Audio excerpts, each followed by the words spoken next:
This is Noah of Green Arc Reviews here, back again, and today I'm going to be reviewing for you The Theory of Everything. Now, this is the latest film by director James Marsh, the man who brought us the incredible documentary Man on Wire. This follows the story of the relationship between famed physicist Stephen Hawking and his wife, Jane Wilde, as we see many of the most important aspects of their lives. Now, I had a general knowledge of the contributions of what Stephen Hawking brought to the field of science, such as his famous book, A Brief History in Time, but I did not know much about his life before his ALS diagnosis. So I was intrigued to see what director James Marsh was going to bring with The Theory of Everything. Now, I will say that the story itself behind Stephen Hawking and Jane Wilde's relationship is quite remarkable in and of itself, but I must admit, I feel that the story was just adapted competently on the screen. And with a figure like Hawking, I was hoping for a more impactful film that I feel he deserves.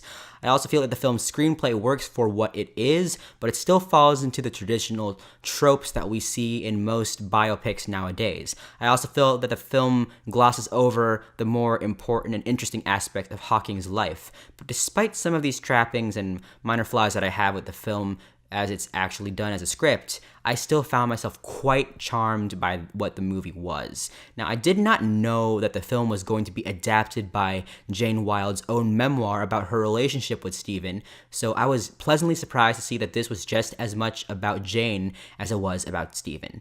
Which leads me to why I definitely still recommend this film. Yes, the visual aesthetic that James Marsh gives us with the cinematography is quite pleasing, but I must say that the performances by the two main leads are why you should go check this film out. Eddie Redmayne completely loses himself in this role, and it is beyond the disease that overtakes his character as well as the famous voice box.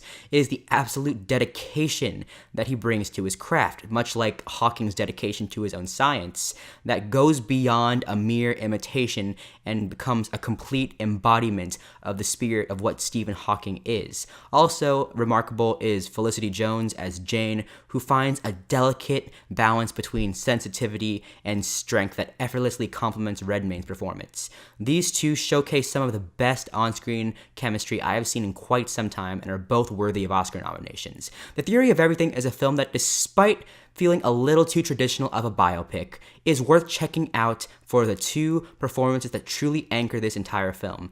Add some beautiful cinematography and a very heartwarming musical score, then you have a film that I definitely recommend checking out. Overall, The Theory of Everything earns a 7.5 out of 10.